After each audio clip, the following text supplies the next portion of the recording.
But when you give up your manhood, I've never seen somebody recover from it. That was all the people that went to the puffy parties. That was all the people that did all those things thinking that there was never going to be a consequence for what they were doing. Get punked out and pimped out by some greater desire. You shouldn't have a greater desire than being a man.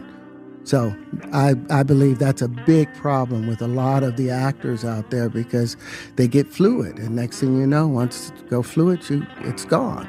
You don't have any foundation to pull yourself back from. So maintain your man card, no matter what. Man, I mean, one of the things you're seeing, you went to a whole different place.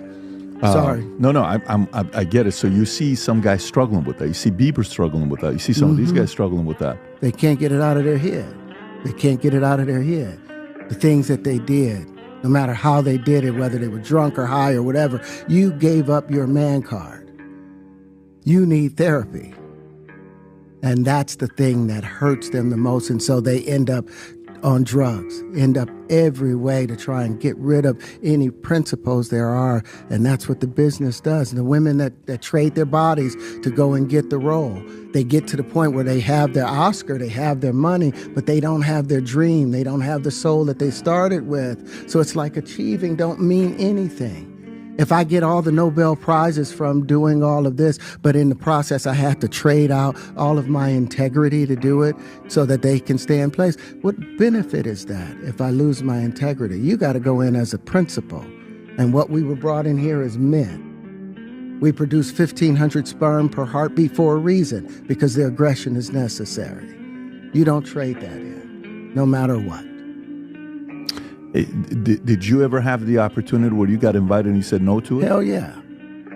What was the consequences when you said no? Puffy invited me for weeks, asking me to come and teach him how to, wanted me to be his acting coach for a while.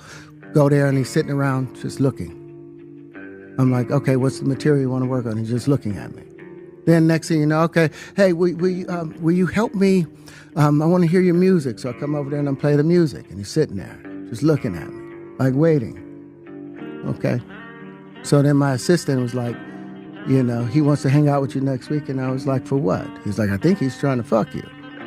That's what my assistant said. And I was like, oh, okay. Now I get it.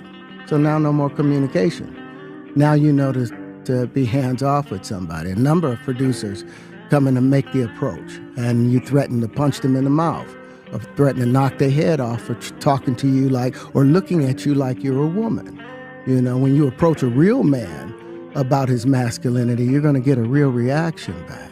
It's a difference when a guy walks in a room and when a man walks into a room. And a man don't take the same things that a guy will accept. So always be the man in the room. And that's always been my whole thing. And I've lost businesses because I don't bend over in that way. I don't compromise. I don't play gay roles. I don't kiss a man. I don't do that shit because the man card means everything.